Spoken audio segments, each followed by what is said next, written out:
अभी आप सुन रहे हैं सुमन मलंगिया एंटरटेनमेंट को। डीजे सुमन मलंगिया।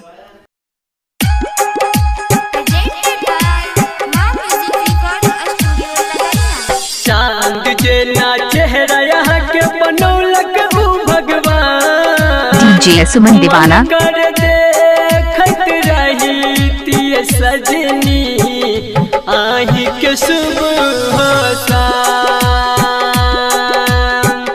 मन कर देखत रही तिय सजनी आही के सुबह डीजे गुड्डू मधुबनी। डीजे सुमन दीवाना। डीजे सुमन मलंगिया।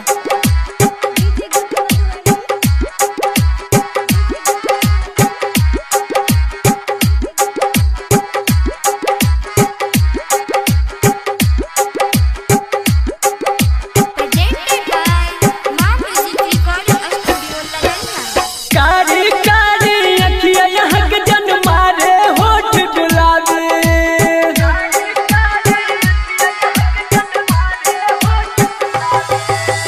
कारी कारी अखिया यहाँ के जन मारे होठ गुलाबी। बड़ निक लगे सजनी यहाँ के कान के बाल। बड़ निक लगे सजनी यहाँ के कान के बाल। अहाँ के देख के जाय छी सजनी सुमन मलंगिया। देख के जाय छी सजनी बनैया बिगड़ल काम। मन कर देखत रही तिय सजनी आही के सुबह मन कर देखत रही तिय सजनी आही के सुबह DJ Guddu Madhubani. DJ Guddu Madhubani. DJ Guddu Madhubani. DJ Guddu Madhubani. अभी आप सुन रहे हैं सुमन दीवाना के।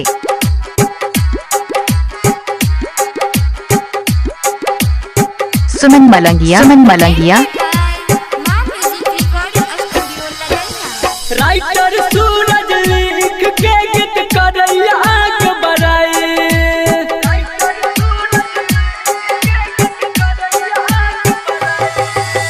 राइटर सूरज लिख के गीत करैया आग बढ़ाई।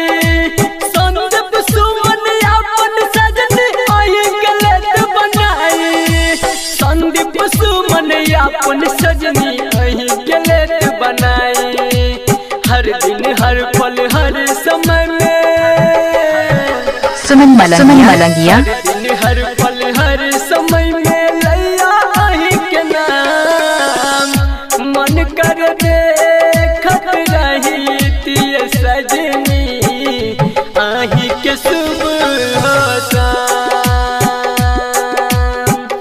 मन कर देखत रही तिय सजनी आही के सुबह चांद जेना चेहरा यहाँ के बनौलक ऊ भगवान।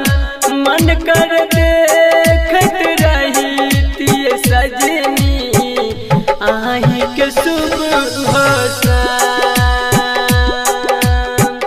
मन कर देखत रही तिय डीजे सुमन मलंगिया मधुबनी।